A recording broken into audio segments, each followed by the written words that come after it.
Dolores, ¿por qué estudiaste arqueología? Creo que de chica me interesaba la combinación de ciencia con descubrimiento, con Ah, aventura, con naturaleza, y la arqueología parecía juntar todo, así te que contaba, sí. ¿en tu casa te estimulaban? No para la arqueología. Ujú. Mi papá era abogado, mi mamá era artista, pero ambos sí me estimularon siempre a la lectura. Ah, Y bueno, los eso libros, despierta la curiosidad. exacto, eso despierta la curiosidad. Y si yo recuerdo que de chica, la mayoría de mis compañeras leían libros más de nenas, digamos, y a mí me gustaban los libros de Emilio Salgari, Claro, de aventuras, de piratas, de Julio Verne sí, también. Así que lógico. Y hiciste toda la carrera. sí, hice la carrera de arqueología, primero la licenciatura, que es en antropología, con Ujú. especialización en arqueología, y luego el doctorado. ¿Y trabajaste como arqueóloga?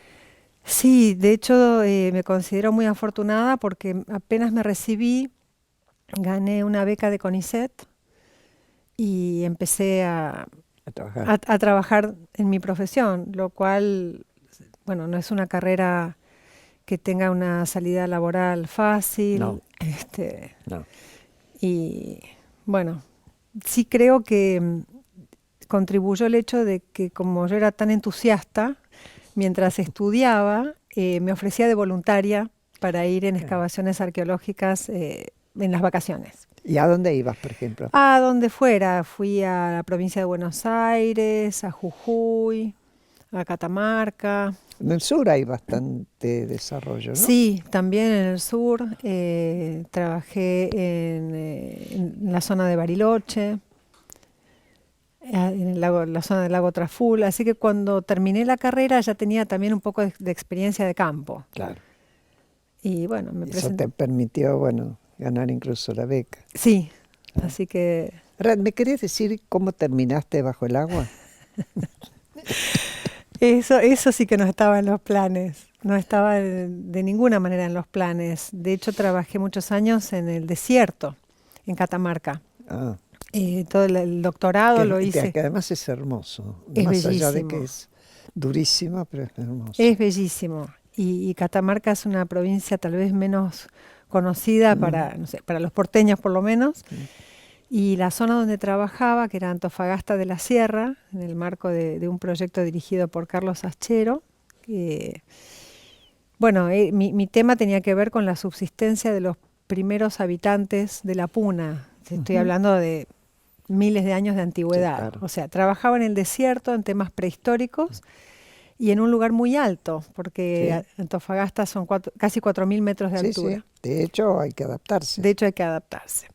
Y de eso pasé a la Patagonia, a barcos y al Ahora no, periodo pero histórico. no es que un día pegaste un salto y te zambulliste. No, escuché, me enteré que había un barco hundido en Santa Cruz, que es la corbeta Swift, un barco del siglo XVIII de origen británico,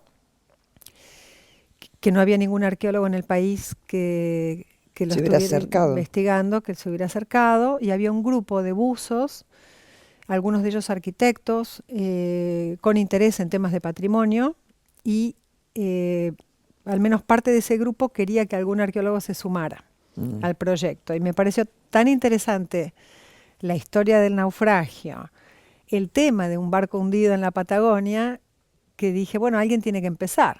¿Por qué no yo? ¿Por qué no ¿Por yo? qué no Dolores? Bueno, soy un poco cabezadura y No, está me bien. gustan los desafíos y me parecía que alguien tenía que comenzar. Entonces hablé con mi jefa, la directora del Instituto de Antropología, y le dije, si yo cambio de tema drásticamente, ¿vos me apoyás? Y me dijo, sí, con mucho gusto, me parece interesante, pero ¿vos sabés bucear? No, Pequeño detalle. pequeño detalle. Y le dije, pero bueno, pienso aprender Claro. y voy a intentarlo. No sé si me va a gustar, si lo voy a hacer bien, pero al menos lo voy a intentar. Y así empecé. Y te fue bien. Y me fue bien. Creo que fui muy ingenua en pensar que con un curso de buceo ya estaba para hacer arqueología. Porque realmente no es tanto por el hecho de bucear, sino por bucear en la Patagonia. Son aguas frías, Heladas. es un ambiente, digamos, ¿Qué más... ropa te ponen? Usamos, usás? usamos unos trajes que se llaman trajes secos, porque Secos. son herméticos, desde el cuello hasta Los pies. digamos, hasta los pies. De hecho, uno puede ponerse ropa de abrigo debajo. Así que no te entra una gota de agua. En teoría no entra una gota de agua. En la práctica a veces entra un poquito, pero son mucho más abrigados que los trajes de neopren habituales. Entonces la parte que se moja son las manos y la cabeza, a pesar de que uno tiene guantes y casco, pero estás mucho más abrigado que en otras circunstancias. ¿Y te llevó mucho animarte a quedarte bajo el agua todo el tiempo? Porque tenés que estar un rato largo, ¿no? Sí, ¿sabes qué no? Me encantó, me gustó muchísimo. ¿Disfrutaste? Sí, lo disfruté y lo disfruto. La verdad que me gusta mucho, es como un agregado a la profesión. O sea, la arqueología me encanta, me sigue gustando. Eso no alma. cambió desde que era chica y quise estudiar eso. Pero ahora siento que con el hecho de poder bucear, tengo acceso a un mundo maravilloso, a un mundo distinto, a un mundo... A ver, en Catamarca vos buscabas los rastros que habían dejado las tribus que habitaron esa zona siglos atrás. ¿Debajo del mar? Y debajo del mar hasta ahora fueron naufragios del periodo histórico, digamos, de la época de la exploración, el descubrimiento, de lo que luego fue el territorio argentino o de otros países más que nada de América del Sur. Claro. Y además hay que tomar en cuenta que no existía el canal de Panamá, por lo exacto. tanto cualquiera que quisiera pasar al Pacífico tenía que dar la vuelta por claro, el Cabo de Hornos. Por Cabo de Hornos o por Magallanes, Claro. Principalmente Cabo de Hornos. Y de hecho los proyectos en los que estoy trabajando más recientemente son en Tierra del Fuego, en esa ruta. La zona de las ONAS. Sí, de ONAS y otros grupos originarios, pero es muy interesante porque también uno de los naufragios en los que estoy trabajando, la Purísima Concepción, un barco español del siglo XVIII, tiene una historia fascinante porque los náufragos, que eran alrededor de 200 personas, convivieron pacíficamente con los grupos indígenas durante 3 meses, tiempo durante el cual construyeron otro barco. Que les permitió irse. Que les permitió volver al Río de la Plata, a Buenos Aires. Bueno, de hecho hay experiencia de convivencia pacífica. Si vos pensás los galeses. Totalmente. Absolutamente integrados y conviviendo e intercambiando con los originales de la zona, que no eran agresivos. Sí, no, por supuesto. Pero bueno, uno rescata justamente esas historias como la de los galeses, como la de los náufragos del Purísima Concepción. ¿Y qué hicieron para sobrevivir en tierra? Si es que la historia está registrada, ¿se construyeron algún tipo de cobertura? Porque es un lugar frío. Sí, es un lugar frío. Ellos igual naufragaron el 10 de enero, o sea, en época de verano, pero aún así el viento, la lluvia, las inclemencias de la zona no Esto son fáciles. fue en 1800. No, antes, 1765, sí, siglo XVIII. Pero como el barco que naufragó lo hizo cerca de la costa, los náufragos pudieron rescatar muchas cosas del propio barco. Del propio barco. Rescataron, no sé, ropa, bastimentos, armas menores. Lo que pasa es que esos barcos navegaban cerca de la costa. Navegaban cerca de la costa, sí, sí. Aún así la pasaron mal. No, vos. Y las raciones que tenían que comer era un plato por día, o de porotos, frijoles, dice el diario, o de maíz y una galleta. ¿Y el maíz se lo preveían los Lo, lo indígenas tenían, o no? lo deben haber ¿Lo llevado a traían? bordo, deben Sí, haber porque llevado a en bordo. el sur Sí, maíz no, no había. no había. Sí mencionan comer algunas plantas nativas tipo Ujú. achicoria, y hay un día que se produce un varamiento de sardinas y para ellos es un Oh, festín. claro, ¿qué te parece? Y lo mencionan en el diario como el milagro.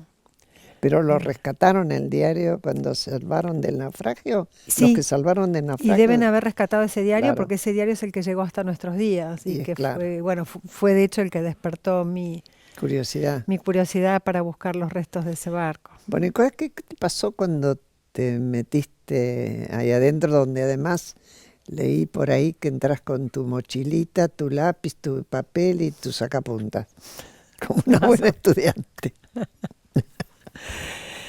Sí, el trabajo del arqueólogo bajo el mar o bajo el agua en general no es tan sofisticado como uno se imagina, Mm, tal vez por los documentales de algunos países donde trabajan con otros recursos, pero a otras profundidades también. O sea, no es lo mm, mismo acceder al Titanic claro. a 4.000 metros de profundidad, donde nadie puede bucear, que a un barco que está a Ahí 10 tenés que metros. ir con un submarino Ahí hay que ir especial. con un submarino, o también hoy día se usan equipos que son remotos, se manejan, digamos, Sí, por control remoto, que son autónomos. No hace falta ni siquiera bucear, mandan claro. eso Eh, y que no eso, habría gente que aguantara a esa altura. no, de ninguna manera. ¿Y el barco dónde está? ¿A qué altura está más o menos? El Purísima Concepción, Sí. los restos están a muy pocos metros de profundidad, serán 5 o 6 metros. Ah, Nada. Y accesible. accesibles. Y el barco inglés que mencioné antes, la corbeta Swift, a 18 metros. Estamos hablando de poca profundidad. Poca profundidad. Bueno, por lo menos una ventaja dentro de Ahora, las otras en cosas. uno de los dos, ya no me acuerdo si en el Swift o en el Purísima Concepción, vos bajaste con un equipo de la Cruz Roja. ¿Por qué? No, eso ¿No? fue simplemente porque no era por ser la Cruz Roja, sino Ah, porque el buzo profesional que nos acompañaba en su momento, que eran los primeros años de dedicarnos a la arqueología subacuática, éramos buzos medio novatos, casi todos, y nos acompañaba gente más experimentada. claro. Y él era un buzo de la Cruz Roja, Mm, era por eso.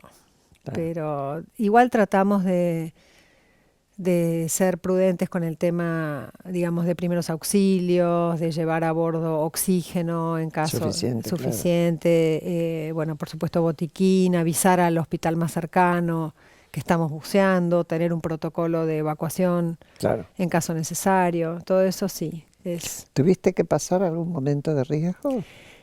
muy pocas veces, creo que fue solo en 2 oportunidades, pero por suerte es en esas circunstancias donde se pone a prueba la preparación que uno tiene, ¿no? Ah, Y creo y que los reflejos, me imagino. los reflejos, y creo que todos reaccionamos como había que reaccionar y no pasó nada grave, no fue más que un susto. Vos te Pero enganchaste con una yo tanza me que enganché había con una quedado. tanza y después un compañero se quedó sin aire. Mm, Sí, esos fueron los 2 momentos pero, de claro, dificultad. Pero bueno, zafaron superados, bien. sí, zafamos bien. Pero bueno, son alertas que Ahora, contanos esto de escribir bajo el agua. escribir Porque bajo el agua yo es, dije un papel y un lápiz, pero todo el sí, mundo que es, escucha bueno, de ah, el lápiz es un lápiz común y silvestre, es un ¿en lápiz, serio? ¿Uno sí, sí, común? sí, un lápiz ¿De los que usamos? de los que usamos habitualmente con una mina que no sea ni muy blanda ni muy dura. El papel no, el papel es un papel especial, Sí, me imagino. es un papel Se usas. plástico que se llama film poliéster. ¿Y que van en un librito, en un Bueno, cuaderno? podría ir en un librito, pero lo que es más práctico es poner una hoja de ese papel, digamos tamaño A4, pegada a una base rígida que puede ser una tabla Claro, de acrílico, de policarbonato, y la clave está en que el lápiz tiene que estar atado claro, a para la que no se tabla, porque si no flota y se se te va. va. y uno no puede escribir más. Y tener el sacapuntas por si se rompe la Si mina se del rompe lápiz. la mina.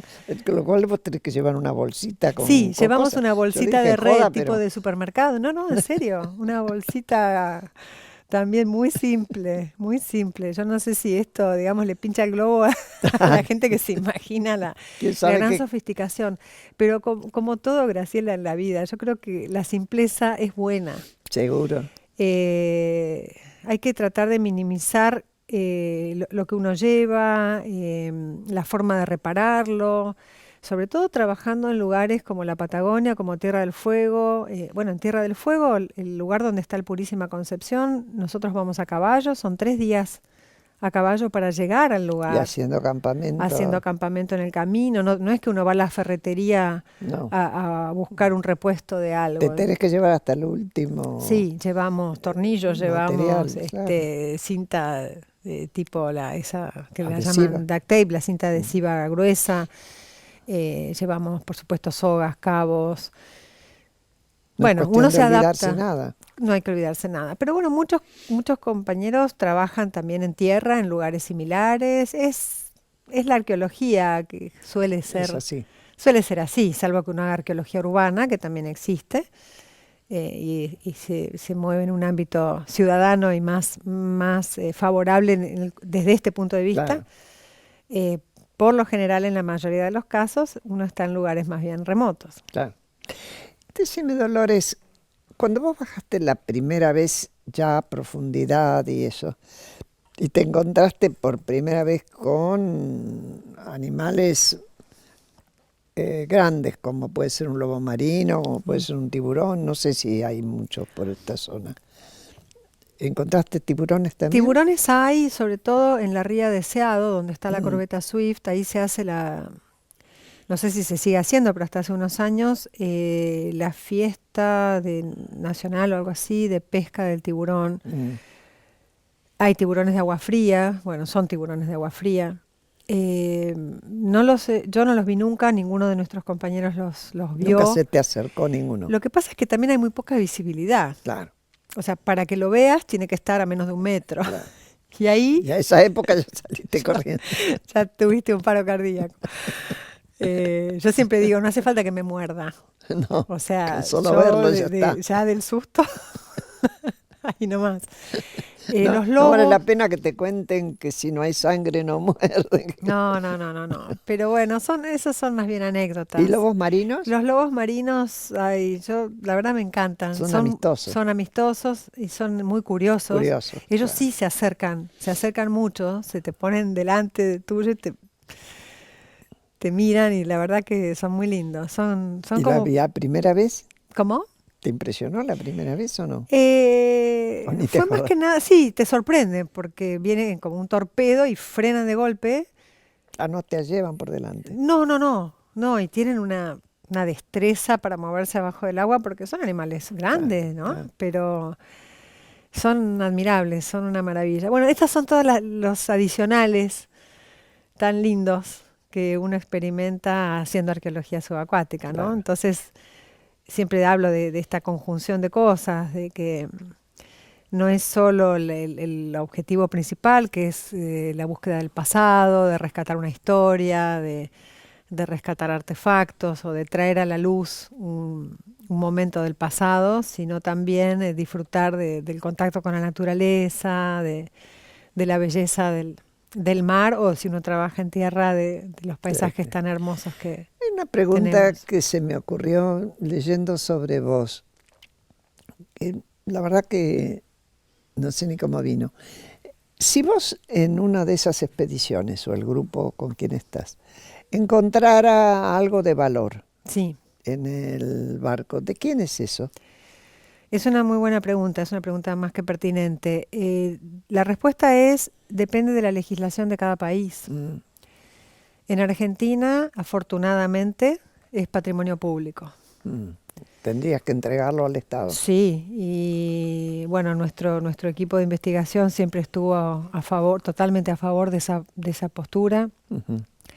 Argentina tiene buena legislación en cuanto a la protección del patrimonio arqueológico. tanto la ley nacional, que es la 25743 de Patrimonio Arqueológico y Paleontológico, que establece que todo lo que tenga más de 100 años es patrimonio público del Estado. Claro. Más allá de si es de valor monetario o no, histórico. o histórico o no. Y después, en cuanto al patrimonio subacuático, la Argentina es Estado parte de una convención de la UNESCO, que es una convención que data del año 2001, que es la Convención para la Protección del Patrimonio Cultural Subacuático, obviamente internacional o mundial, claro. y coincide en la fecha, en el límite de los 100 años. Entonces, todo lo que está, en ese caso, bajo el agua, es también patrimonio público, de dominio público. ¿Y en otros países no? En otros países no, pero por ¿Es de aquel suerte, que lo encuentra? o es mitad y mitad entre el Estado y el que lo encuentra. Hay algunos países, por ejemplo Estados Unidos, donde eso es Propiedad claro, salvo que sea territorio federal, por ejemplo, parques nacionales de Estados Unidos, en cuyo caso la ley es otra, pero si no, sí, es uno de los lugares donde es así. Y eso también ha despertado muchas fantasías, ¿no? Bueno, de encontrar un tesoro, si encuentro un tesoro. Bueno, hay gente que lo busca. Y hay gente que lo busca, pero bueno, acá, si lo buscan y lo Tan encuentran... porque el problema, Graciela, es que en la búsqueda de algo de valor se destruye lo que no es de valor monetario, ¿no? O sea, lo que guía en ese caso... y que tiene otro valor simbólico. Por supuesto, tiene un valor histórico, tiene un valor patrimonial, tiene un valor para la memoria de los pueblos o lo que sea, y eso, si uno persigue el valor comercial, se pasa por alto, se destruye. Se prescinde absolutamente de ese otro. Exacto, se prescinde. Claro. Pues, ahora acá, supongamos que alguien te está viendo y dice, alguien joven, yo quiero hacer lo que hace Dolores. ¿A dónde tiene que ir? Tiene que ir a cualquier universidad donde se enseña arqueología. Arqueología. Sí. Ese es el camino. Ese es el camino. Y luego, o paralelamente mejor, en mi caso fue después, pero si lo hacen de manera paralela es mucho mejor aprender a bucear. No tenemos aún en nuestro país la formación en arqueología marítima o subacuática. Ni siquiera un programa. No, lo que nosotros ofrecemos desde el Instituto Nacional de Antropología, que es nuestro ámbito de trabajo, bueno, en mi caso soy investigadora del CONICET, pero el espacio físico donde me desempeño, junto con el resto del equipo de investigación, es el Instituto de Antropología. Ofrecemos pasantías, acompañar a gente que quiere dedicarse a esto. Entonces, se nos acercan periódicamente alumnos de arqueología. Claro, estudiantes que quieren hacer eso. Entonces es una cosa medio personalizada, una especie de tutoría. Sí, no hay un curso de 20 estudiantes que estén... No, de manera regular. Sí dictamos en la Universidad de Buenos Aires, año por medio, una materia, que es un seminario sobre esta especialidad. Y también existen... también en arqueología. Sí, dentro de la carrera de arqueología de la UBA, sí. Pero lo que hace la UNESCO, en virtud de esta convención que tiene para el patrimonio subacuático, organiza cursos de capacitación regionales. Entonces, por ejemplo, ahora en el mes de julio va a haber uno en México, en Campeche, para América Latina. Entonces, cada país manda uno o dos estudiantes o graduados, pero digamos jóvenes, ¿no? Gente que está en etapa de formación, para la especialidad de arqueología subacuática. Y ahí tienen escuela de campo y ¿Hay otros países donde sí hay esta carrera? Como carrera, sí, en Australia. Como una especialidad. Que se pueda estudiar como especialidad en Australia, en Estados Unidos, en Inglaterra, en Cádiz, para lo que es habla hispana. ¿Alguna vez fantaseaste con ir o fuiste? Me encantaría, pero... Y no porque ya a esta altura, no es que no tenga más que estudiar, de hecho estudio permanentemente, pero ya habiendo terminado el doctorado hace varios años, siento que puedo desempeñar un mejor rol en la formación de gente que en hacer una formación personal. Sí, por supuesto, oportunidad que tengo de cosas puntuales. De intercambiar. Claro, Sí, desde luego, lógico. desde luego. Volviendo un chiquito para tu primera experiencia, que me imagino que habrá sido la del Swift. Sí. Cuando te encontraste con esa masa, dijiste, ahí está, lo toco. ¿Qué sentiste? Hay una emoción muy grande. La verdad que sí, porque había estado por lo menos 2 años esperando ese momento. Mira, Desde que hice mi primer curso de buceo, después hice otro, entre medio nació mi hijo. La cuestión es que tu hijo que también te acompaña a mi bucear, hijo me ha aunque no. acompañado en alguna ocasión, sí, también bucea. eh, Santiago, ¿no? Santiago, sí. Y bueno, la verdad que me cuesta describirlo, pero por tratarse de aguas así con poca visibilidad, uno viene nadando, buceando, y cuando te encontrás con el barco ya lo tenés encima encima, claro. y nunca lo ves entero. Siempre son Siempre pedacitos son que te acercan. pedazos. Entonces, ¿Ustedes llevan focos? llevamos linterna, Ay, pero lo que pasa es que el efecto es como el efecto de la niebla, como pero de si vuelta, prendieras la luz del auto en un día de niebla. Entonces se ven partículas en suspensión.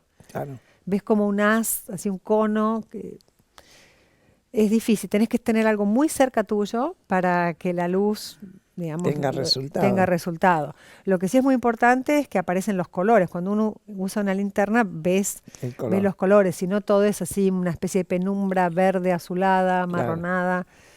Pero bueno, el momento de ver la corbeta Swift por primera vez no me lo voy a olvidar nunca, porque ¿Qué encontraron ahí? y ves como, bueno, el momento en que la vi por primera vez, que buceé acompañada de este buzo profesional de la Cruz Ah, Roja, Eduardo Kremer se llama, eh, era como un esqueleto gigante de una ballena. O sea, eso fue la la impresión impresión que que te tuve, dio. porque, viste, el barco está formado por esa especie de Sí, costillas sí, sí, sí. que se Sí, llaman pues parece un cuadernas. costillar Claro, realmente. entonces eso es lo que vi.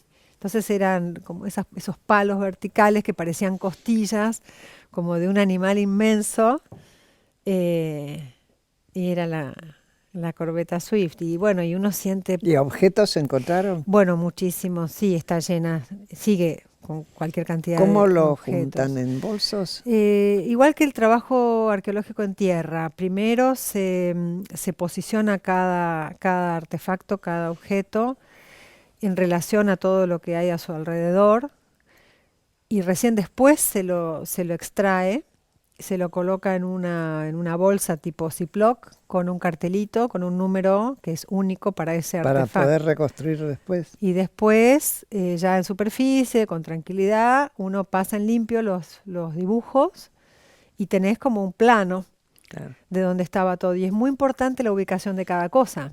Mm, Porque, por ejemplo, no sé, yo encuentro esa copa de agua que está a tu lado y yo sé que está a menos de 1 metro de distancia tuyo y está ese sillón, entonces yo puedo reconstruir una escena. esa escena, exacto, que es muy distinto a que si alguien me trae el sillón por un lado, la copa por otro No sabe dónde meterlo. y no sé, digo, bueno, todo viene de este estudio, Claro. pero de ¿Cómo este estaba? modo yo tengo una escena de una persona sentada en un sillón con una copa de agua en una mesa.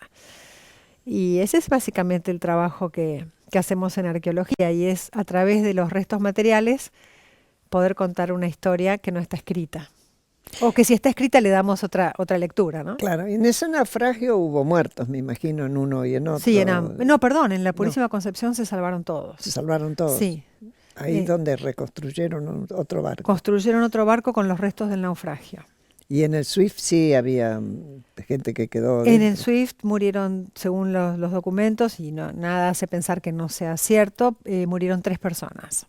¿Cuán, perdón? 3, 3. sí. ¿Y ustedes se encontraron? No. Encontramos uno. Ah, mira, Encontramos el cuerpo de uno y eso fue tanto muy, tiempo, che. eso Son fue muy, siglos. muy conmovedor, muy fuerte, porque